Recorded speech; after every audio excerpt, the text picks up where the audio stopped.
We all like to be scared from time to time, or at least I do. Yeah, I know this isn't necessarily a scary movie, but I think it has way more in common with horror than sci-fi. What isn't to love? A psycho killing machine that will stop at nothing until it sees blood pouring out of its main target. I had a friend tell me that he believes that The Terminator was a slasher film.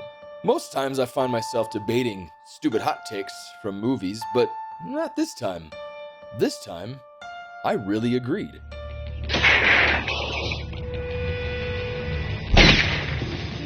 There are many different slasher flicks out there. One of the first being Black Christmas. Some think Psycho was, but experts consider that one to be the precursor.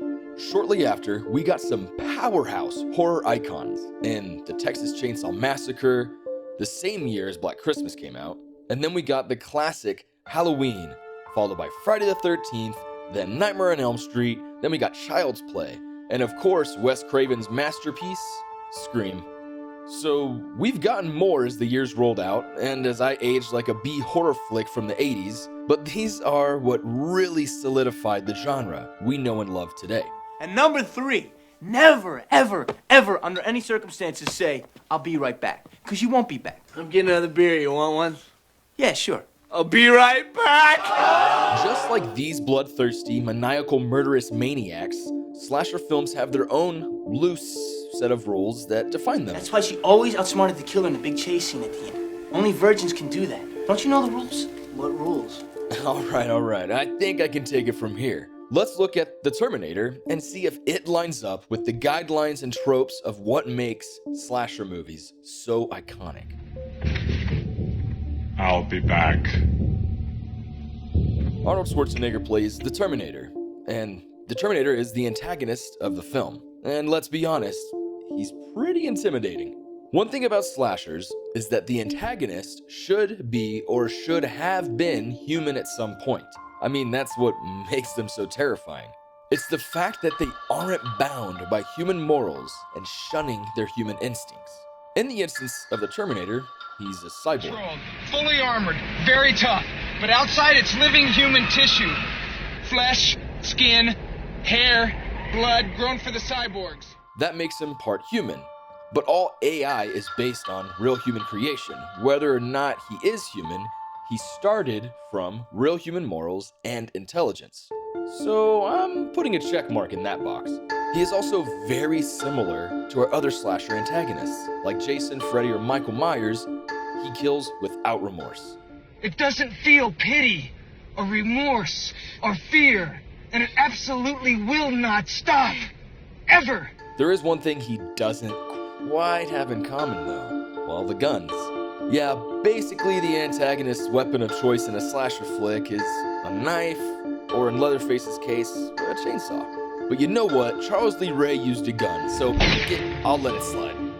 Then we get one of the classic tropes, one we really can't forget, the stalker behavior. Always thought Michael was the best at this one. What a creep.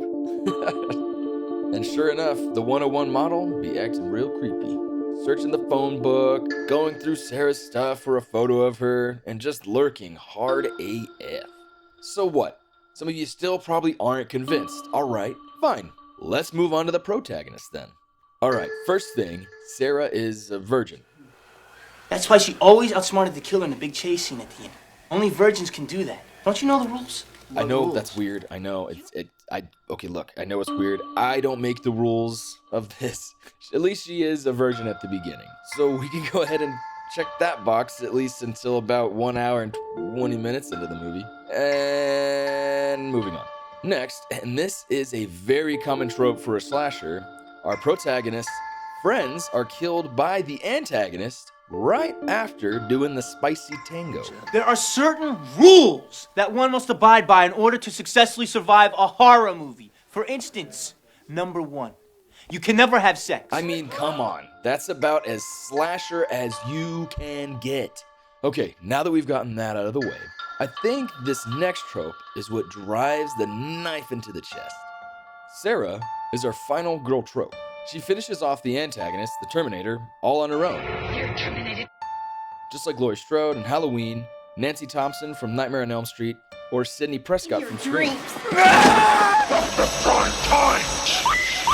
Yeah, The Terminator is usually classified as a sci-fi action film, but so is The Matrix or Independence Day. To me, The Terminator has way more in common with a movie like Friday the 13th than it does with Star Wars.